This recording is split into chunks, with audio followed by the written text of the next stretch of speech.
Good evening everyone, welcome to the class. आज हम करेंगे मैकेनिज्म ऑफ पल्मोनरी रेस्पिरेशन। कल हमने रेस्पिरेटरी ऑर्गन्स किए थे अलग अलग क्लासेस के। आज हम देखेंगे किस तरह से intake of oxygen and expiration of carbon dioxide होता है। ठीक है, सबसे पहले हम देखते हैं एम्फीबियंस। ये देखो, एम्फीबिया में इफ़ यू सी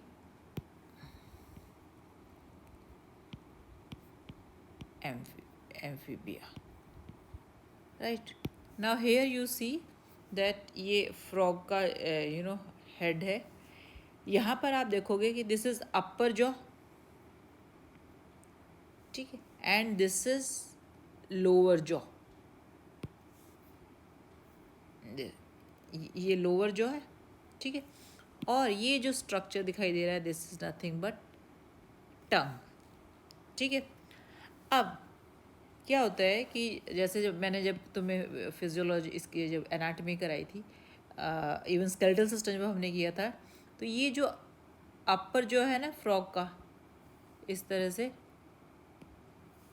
तो यहाँ पर अपर जॉ में इफ़ यू सी हेयर, यहाँ पे कौन सी बोन होती है? Pre maxillary. ये जो बोन होती है ना, ये प्री मैक्सिला होती है, और यहाँ पर जो क्या होती है? मैक्सिला। अब लोअर जॉ में तुम्हें याद होगा, लोअर जॉ में यहाँ पर एक कार्टिलेज था, मेंटोमैकेलियन कार्टिलेज।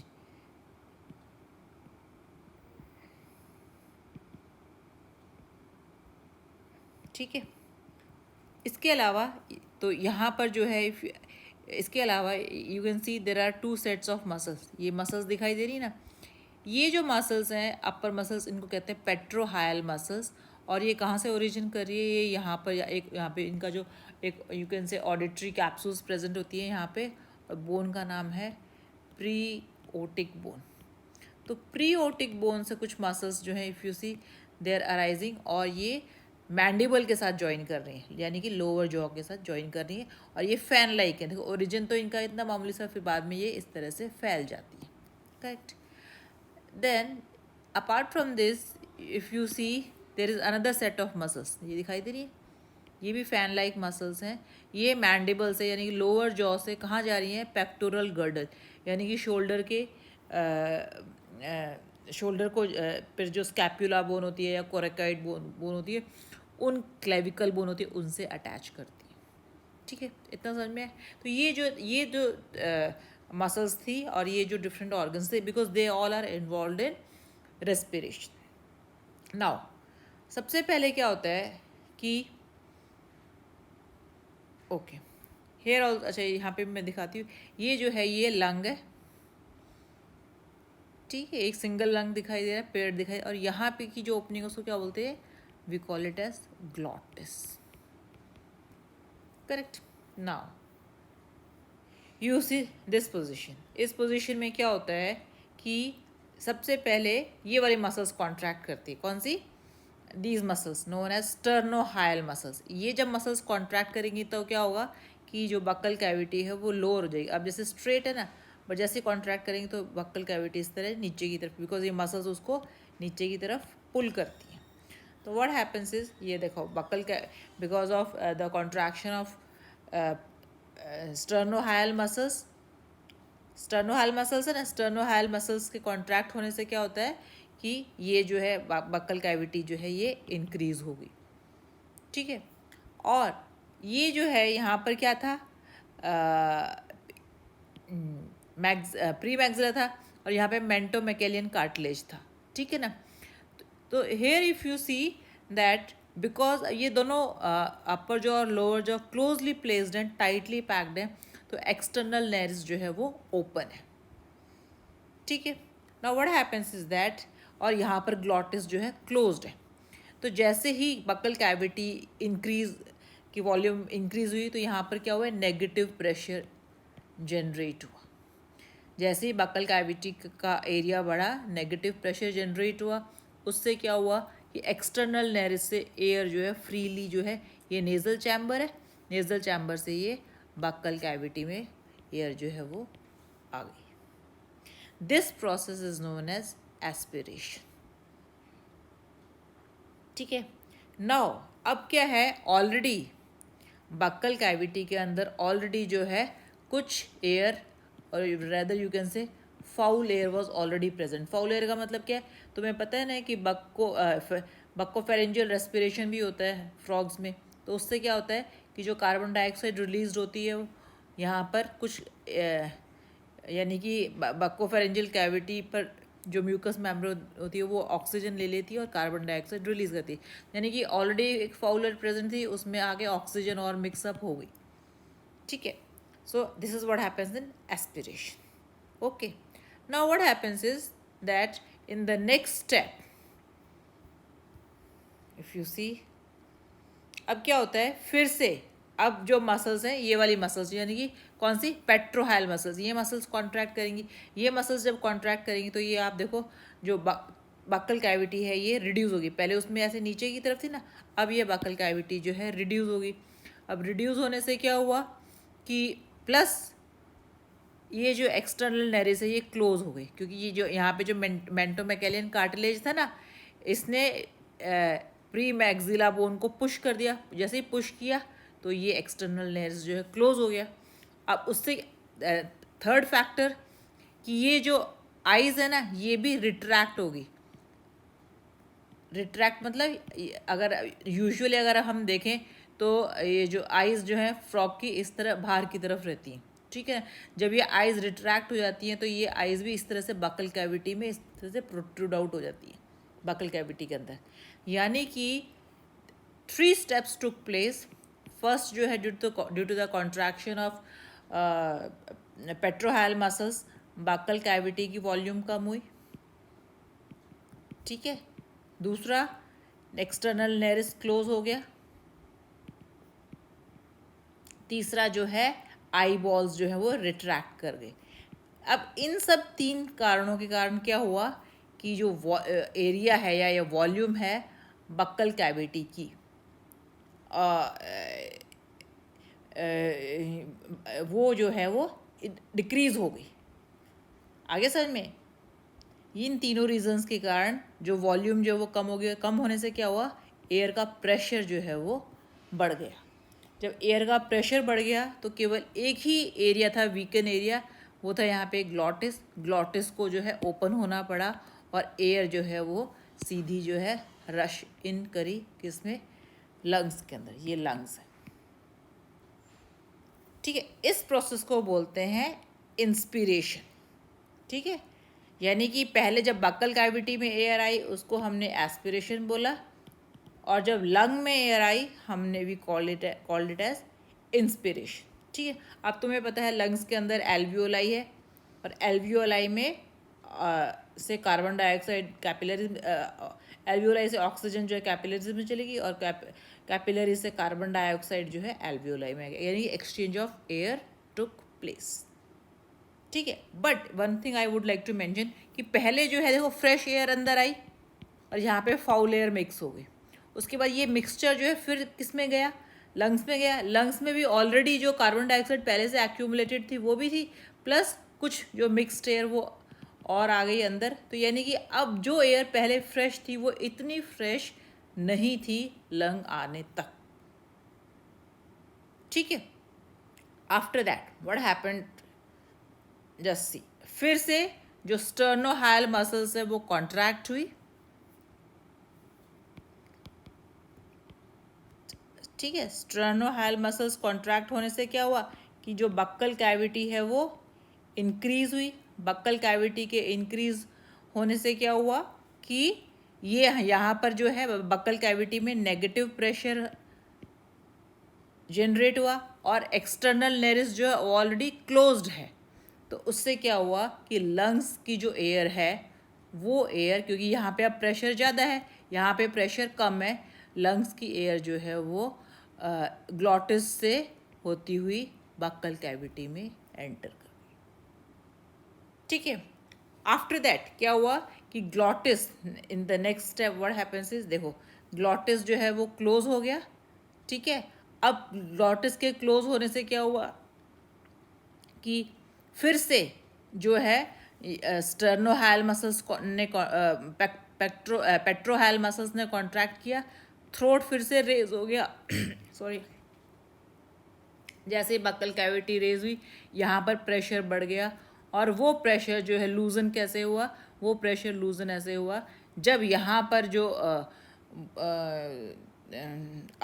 अपर जॉ और लोअर जॉ यानी कि मेंटोमेकेलियन कार्टिलेज और प्री मैक्सिला बोन जो है दे पुल्ड दिस यू कैन से प्री मैक्सिला डाउन, और इससे जो है एक्सटर्नल नेज जो है वो ओपन हो गया। यानी कि यहाँ पर व्हाट आई मीन टू से इज जो नेजल है या एक्सटर्नल नेरिस है वो कैसे ओपन और क्लोज हो रहा है भाई, ये यहाँ से जो मेंटोमेकेलियन कार्टिलेज पुश करता है प्री मैक्सिला को, जब ये पुश करेगा तो ये क्लोज हो जाएगी, और जब ये पुश नहीं करेगा तो एक्सटर्नल नेरिस जो है वो ओपन हो जाएगा। Correct. So this is how now expiration occurs. ठीक है, एक्सपिरेशन 2 स्टेप्स में होता है। पहले स्टेप में तो क्या होगा कि लंग्स से बकल कैविटी में एयर आएगी, नेक्स्ट स्टेप में क्या होगा कि जो बकल कैविटी रिड्यूस होगी, फिर एक्सटर्नल नेरिस से the air will be released out. So this is how you see exchange of gases, or you can say respiration occurs in amphibia. But point to be noted over here is in case of amphibians जो pulmonary respiration है ना वो इतनी efficient नहीं है। Respiration bye lung को क्या बोलते हैं, पल्मोनरी रेस्पिरेशन। ठीक है, इट इज नॉट एफिशिएंट। ठीक है, क्यों? क्योंकि अब आप देखो कि usually the you know in routine mode अगर हम देखेंगे तो फ्रॉग्स या एम्फीबियन में कौन सी रेस्पिरेशन होती है, या तो क्यूटेनियस रेस्पिरेशन होती है यानी कि रेस्पिरेशन बाय स्किन नॉर्मली, या फिर बक्कोफेरेंजियल रेस्पिरेशन। बक्कोफेरेंजियल रेस्पिरेशन का मतलब क्या है कि बक्कोफेरेंजियल कैविटी जो है ओपन होती है, और तुमने देखा ना फ्रॉग जो है जब भी फ्रॉग एट रेस्ट होता है तुमने देखा होगा कि उसका जो हेड रीजन है वो मूव करता रहता है। बक्कोफेरेंजियल कैविटी स्किन फोल्ड जो उसके लोअर जॉ के नीचे वो हिलता रहता है। This shows that buccopharyngeal respiration is going on. ठीक है, तो in normal condition only these two respiration take place और उसकी ऑक्सीजन रिक्वायरमेंट मीट हो जाती है। पल्मोनरी रेस्पिरेशन अगर देखा जाए जब वो बहुत वायलेंटली मूव करता है ना, तभी that violent movement shows that right now due to the increased oxygen requirement the third type of respiration is occurring, that is pulmonary respiration. ठीक है, ओके। नाउ अभी मैंने कहा कि पल्मोनरी रेस्पिरेशन इतनी एफिशिएंट नहीं है फ्रॉग्स में। क्यों? बिकॉज फर्स्ट ऑफ ऑल ये जो हमने स्टेप्स दिखाए, इंस्पिरेशन है। ठीक है, सबसे पहला स्टेप था इंस्पिरेशन, सॉरी एस्पिरेशन फ्रॉग्स में, फिर था इंस्पिरेशन और फिर था एक्सपिरेशन। ठीक है, तो अब ये जो तीनों स्टेप्स हैं इनमें one round if you say it takes around 10 to 15 minutes. ये पूरी साइकिल कंप्लीट होने में इतना टाइम लग जाता है, तो ऑब्वियसली एफिशिएंसी कम हो जाती है। दूसरी बात, अभी मैं बताया था ना कि लंग्स तक जब तक ऑक्सीजन पहुंचती है वो जो है मतलब उसमें ऑक्सीजन कंसंट्रेशन ऑलरेडी डिक्रीज होती है, इसलिए भी एफिशिएंसी जो है वो, और कार्बन डाइऑक्साइड की कंसंट्रेशन बढ़ती जाती है कि कुछ तो बक्कोफेरेंजियल रेस्पिरेशन के कारण, फिर कुछ जो है लंग्स में भी ऑलरेडी कार्बन डाइऑक्साइड प्रेजेंट होती है। तीसरा रीज़न ये है कि जो लंग्स का इफ़ यू सी एम्फीबिया के लंग्स में ब्रोंकियल इंटरकॉम प्रेजेंट नहीं है जैसे कि हायर एनिमल्स में है। सीधा जो है रेस्पिरेटरी ट्रैक्ट इसमें ओपन होता है, ट्रैकिया जो है सीधा इस तरह लंग्स में ओपन होता है, इसीलिए जो इतना जो इसका लंग्स का जो सरफेस है इतना वाइड नहीं है ताकि एफिशिएंटली ऑक्सीजन हो सके। ठीक है, आई होप आपको क्लियर हो गया होगा एम्फीबिया में। इसके बाद अगर देखा जाए we come to reptiles, respiration in reptiles. Reptiles में जैसे मैंने कल तो मैं लिजर्ड के लंग्स दिखाए थे, रेप्टाइल्स में अगर आप देखा जाओ तो मतलब कि थोड़ा यहाँ पे मैकेनिज्म अलग है, ठीक है। क्यों? क्योंकि रेप्टाइल्स अगर आइए देखो, रिब्स होते हैं, पीछे वर्टिब्रल कॉलम होता है, वर्टिब्रल कॉलम से आगे की तरफ रिब्स आते हैं, और यहाँ पर क्या होती है, स्टर्नम बोन होती है, ठीक है। अब क्या होता है कि जैसे अगर ये एक रिब है, ठीक है, रिब्स मसल्स जो है और इस तरह रिब्स है, तो लोअर रिब की मसल्स जो है ऊपर वाले रिब के साथ अटैच्ड होती है। यानी कि अगर ये रिब है, ये लोअर रिब्स के साथ अटैच होती है, अगर बाहर से जो मसल अटैच्ड होती है उसको बोलते हैं एक्सटर्नल इंटरकोस्टल मसल्स। अब आप सोचो कि जब बाहर से जो मसल यानी कि एक्सटर्नल इंटरकोस्टल मसल जब पुल होगी तो क्या होगा कि जो चेस्ट कैविटी है वो इंक्रीज होगी, और यू कैन से प्लूरोपेरिटोनियम इंक्रीज होगा, ठीक है। और जब प्लूरोपेरिटोनियम इंक्रीज होगा तो क्या होगा, नेगेटिव प्रेशर क्रिएट होगा और इंस्पिरेशन होगा। जब ये वाली मसल, अंदर वाली मसल्स यानी कि internal intercostal muscle,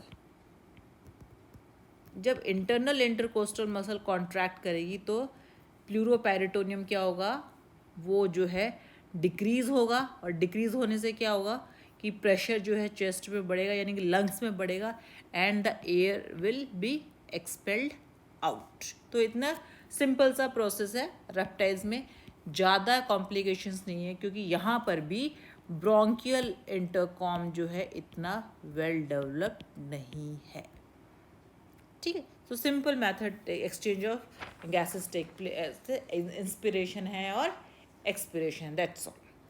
now we come to birds.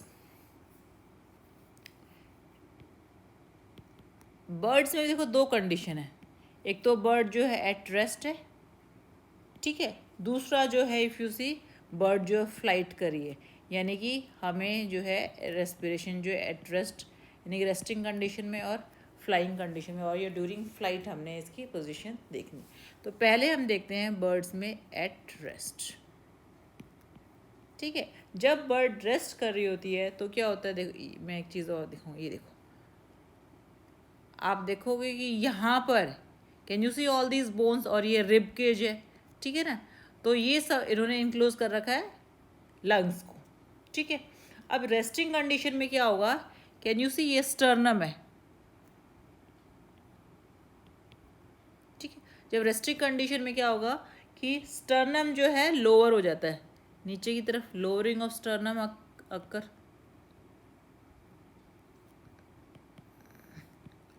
एक मिनट में थोड़ा सा इसको,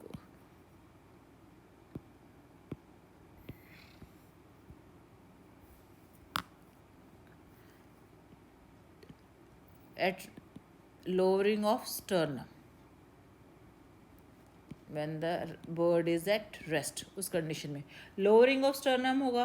lowering of sternum से क्या होगा कि अगेन वही लंग्स में जो है नेगेटिव प्रेशर जनरेट होगा, और नेगेटिव प्रेशर जनरेट होने से क्या होगा, पूरा ये देखो beak tongue mouth will be opened, और माउथ से होते हुए एयर जो है ट्रैकिया में आएगी, और ट्रैकिया में एंटर करके फिर दोनों प्राइमरी ब्रोंकस में एंटर कर जाती है, ठीक है। अब क्या होता है, अब देखो बर्ड्स में कि ये देखो आप, लंग्स के साथ साथ बहुत सारे यू कैन से एयर सैक्स भी अटैच्ड। तो अब जैसे एयर आती है तो एयर जो है दो तरह से आएगी, ये देखो, या तो एयर आगे सीधा जो है इफ़ यू सी एंड इनमें डायरेक्टली एयर सैक में एंटर कर जाती है, दूसरा ये है कि वो है सेकेंडरी ब्रोंकस में एंटर करती है, और सेकेंडरी ब्रोंकस से वो एयर कैपिलरीज तक पहुंच जाती है, और एयर कैपिलरीज में वहाँ पर एक्सचेंज होता है, क्योंकि एयर कैपिलरीज जो है they are richly supplied with blood capillaries.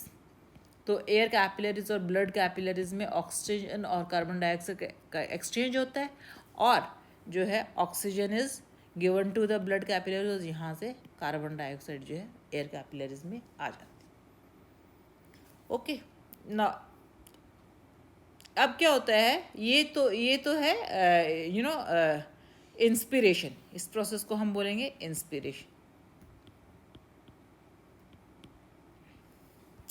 अब नेक्स्ट कंडीशन में क्या होता है कि ये again the sternum is raised up, sternum जो है ऊपर की तरफ रेज किया जाता है।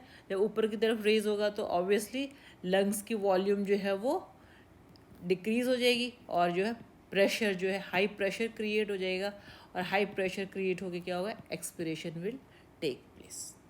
Correct. So if you see this is how it occurs in case of birds, क्योंकि बर्ड्स में आप देखो जो ब्रोंकियल इंटरकॉम है, कल हमने भी दिखाया था, वो बहुत ही वेल डेवलप्ड है। अब आप देखो जब जब इंस्पिरेशन हो रहा है, यानी कि जब चेस्ट कैविटी जो है में ज़्यादा प्रेशर क्रिएट करा जा रहा है, तब क्या होता है कि एयर कैपिलरी से तो कार्बन डाइऑक्साइड लंग्स में आ जाता है, और लंग्स से जो है वो बाहर की तरफ चला जाता है। प्लस जो एयर सैक्स है ना, उनसे जो है, मैंने बताया था ना, एयर सैक में 2 एंट्री है। ठीक है, एक एंट्री तो यहाँ पे ऑस्ट्रिया है, जिससे कि डायरेक्ट ऑक्सीजन अंदर आ रही है। दूसरी एक और एंट्री है जो कि सीधा सेकेंडरी ब्रोंकस को जा रही है, यानी कि एयर कैपिलरीज को जा रही है। इसको बोलते हैं रिकरेंट ब्रोंकस। ठीक है, तो ये ऑस्ट्रिया तो केवल एंट्री अलाउ करता है। जब ये एयर सैक जो है प्रेशर कर व्हेन इट इज़ प्रेस्ड, क्योंकि जब कैविटी डिक्रीज होती है, चेस्ट कैविटी या यू कैन से पेरिटोनियम कैविटी, तो ये भी प्रेस हो जाता है। जब ये प्रेस होता है तो एयर जो है यहाँ से रिकरेंट ब्रोंकस से फिर से एयर कैपिलरीज में जाती है। इसका मतलब क्या हुआ कि इंस्पिरेशन में भी पूरे लंग को ऑक्सीजन मिल रही है, और एक्सपिरेशन में भी लंग को ऑक्सीजन मिल रही है, पर कहाँ से, एयर सैक से। ठीक है, ओके। अब आते हैं बर्ड्स की दूसरी position, that is during flight. देखो ड्यूरिंग फ्लाइट जो है उस टाइम ये रिब्स और यू कैन से कोस्टल मसल्स वगैरह इतने वो दे डू नॉट मूव, क्योंकि फ्लाइट के टाइम सारी चीज़ें इंटैक्ट होती है। तो उस टाइम क्या होता है कि क्या क्या ऐसे कौन से मूवमेंट होते हैं, एक तो सी एब्डोमिनल मूवमेंट्स, यानी कि विसरल ऑर्गन्स मूव करते हैं ना। विसरल ऑर्गन्स के मूव करने से क्या होगा कि थोरेसिक कैविटी पे प्रेशर पड़ता है।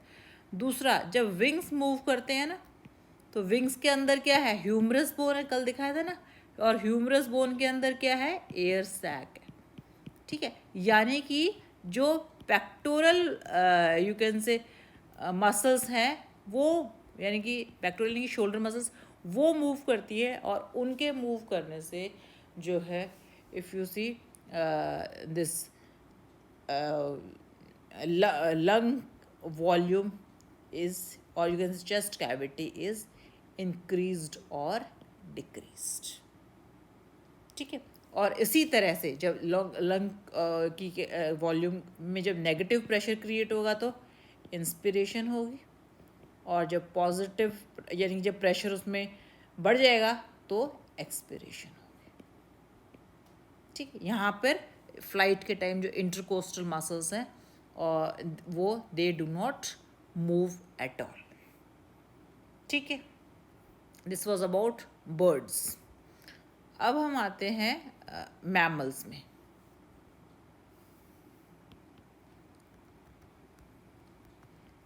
ठीक है, मैमल में भी इफ यू सी, ये देखो, and you see this diagram, ये जो है वर्टिब्रल कॉलम है और ये रिब्स है, और ये जो आगे वाली बोन है इसको बोलते हैं स्टर्नम। ठीक है, अब मैमल्स में भी अगेन सबसे पहले इंस्पिरेशन होगा। तुम्हें पता है मैमल्स में ब्रोंकियल इंटरकॉम वेल डेवलप्ड होता है। इंस्पिरेशन में क्या होगा कि डायफ्राम में, जैसे यहाँ पे यू कैन से बहुत सारे लोब्स हैं और नीचे जो है डायफ्राम है।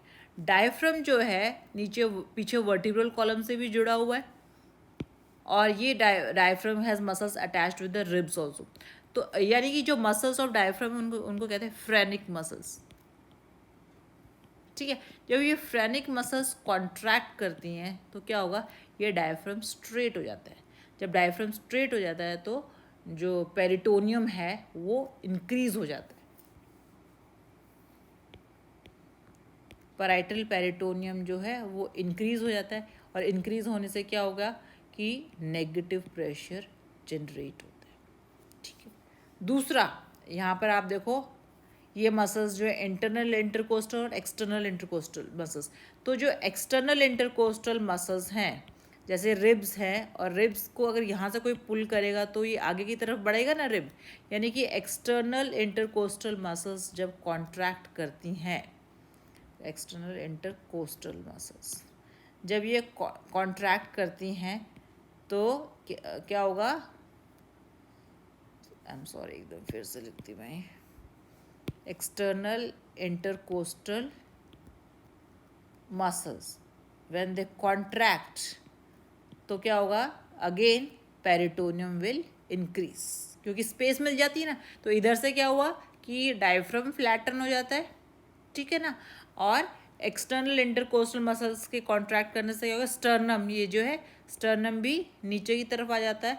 तो वॉल्यूम जो है यानी कि लंग की कैपेसिटी है वो इंक्रीज हो जाती है, नेगेटिव प्रेशर क्रिएट करता है, उसकी मदद से एयर अंदर आती है थ्रू नेजल चैम्बर या एक्सटर्नल लेयर्स, जिसको हम कहते हैं इंस्पिरेशन।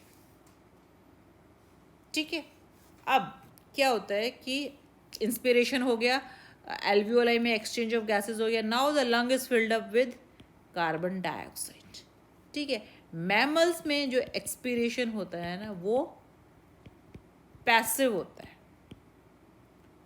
ठीक है, पैसिव का मतलब क्या है कि इतना ज़्यादा कोई एक्टिव प्रोसेस है नहीं, सिंपल सी बात है कि ये जो डायफ्राम है फिर से अपनी जगह पर आ जाएगा, ठीक है ना, और जो इंटरनल इंटरकोस्टल मसल्स हैं वो कॉन्ट्रैक्ट करेंगी तो स्टर्नम भी जो वापस अपनी पोजीशन पर आ जाएगा, ओरिजिनल पोजीशन पर आ जाएगा।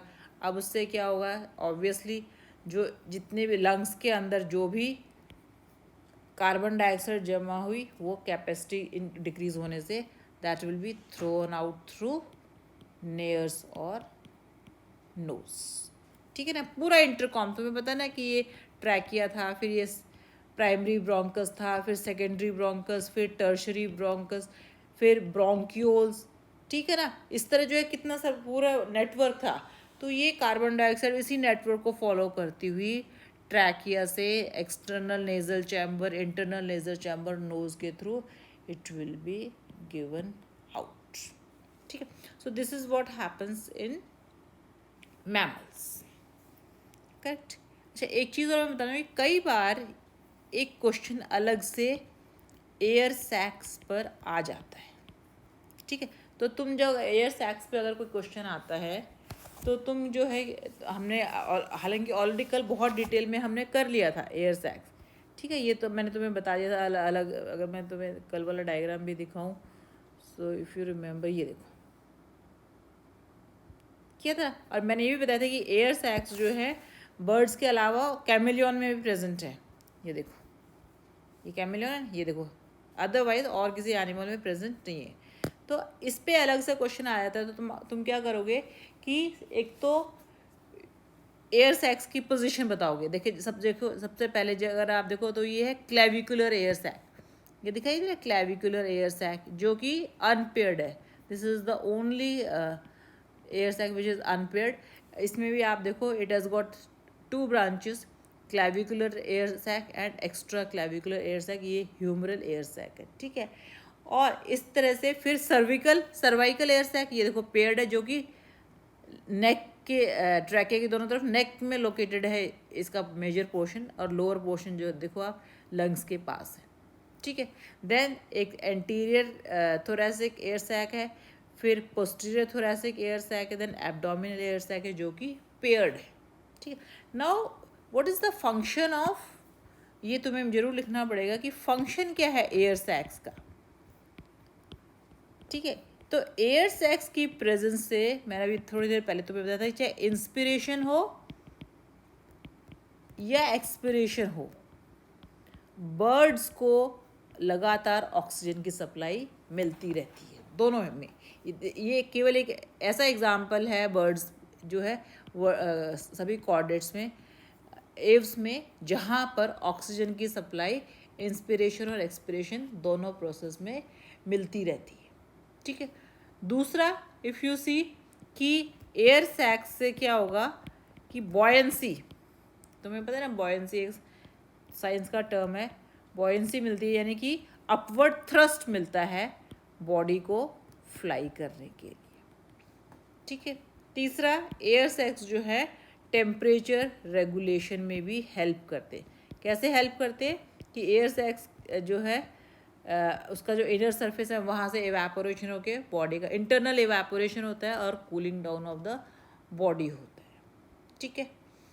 एंड इफ इसको जो ये इसको हम डबल, यू कैन से डबल रेस्पिरेशन होता है, एक टर्म इन्होंने दिया दे रखा है डबल रेस्पिरेशन, ये यूज़ कर सकते हो तुम जब ऑक्सीजन कंटिन्यूसली मिलती रहती है एक्सपिरेशन और इंस्पिरेशन प्रोसेस में। ठीक है। सो इफ़ यू सी, हाँ दूसरी चीज़ एक और एयर सैक के बारे में, जैसे हर alveoli is richly supplied by blood ना, तो air sac is not at all richly supplied by blood, क्योंकि एक्सचेंज केवल कहाँ होता है, एक्सचेंज केवल एयर कैपिलरीज के ही थ्रू होता है, लंग्स के थ्रू ही होता है।